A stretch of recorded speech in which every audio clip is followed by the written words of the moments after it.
Il faudrait organiser un meeting au cours duquel il la baiserait devant tout le monde pour montrer comment calmer ce genre de femme.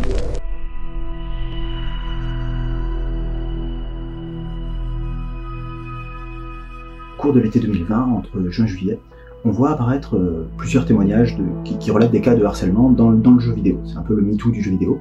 Et très rapidement, en fait, plusieurs de ces témoignages ciblent directement la société Ubisoft. Pour situer un peu de quoi on parle, en fait, quand on parle de harcèlement chez Ubisoft, il y a deux cas qui me viennent à l'esprit.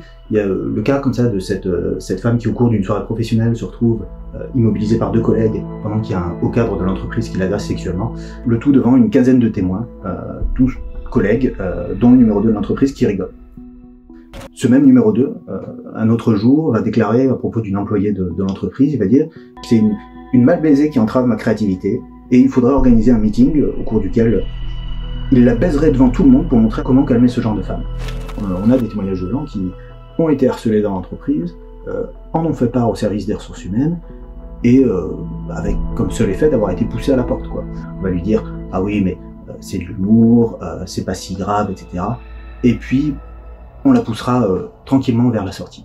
Les rapports d'audit parlent de 30% des employés qui ont vu ou vécu des mauvais comportements, c'est-à-dire globalement du harcèlement. Donc ça, on parle de 4000 personnes. 4000 personnes qui soit l'ont vécu, soit ont été témoins. Clairement, la situation ou la réaction d'Ubisoft n'a pas du tout été homogène au sein du groupe. En fait, ils vont faire un grand audit auprès de l'ensemble de leur personnel. Un deuxième type de mesures qui vont être de mettre un processus pour les enquêtes, pour à la fois recueillir les accusations de manière anonyme et réaliser des enquêtes par des cabinets externes. Un troisième type de mesure va être de fournir une formation et aux managers et aux personnes des services humains.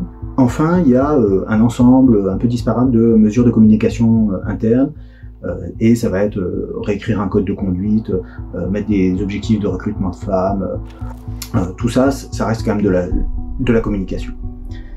Les services des ressources humaines, le problème du harcèlement, elles l'ont en tête maintenant. C'est pas forcément le cas partout, mais notamment nous, les témoignages qu'on a, qui nous reviennent du Canada, des studios notamment de Montréal, disent que non, c'est toujours pas le cas, enfin, il n'y a pas de réel changement.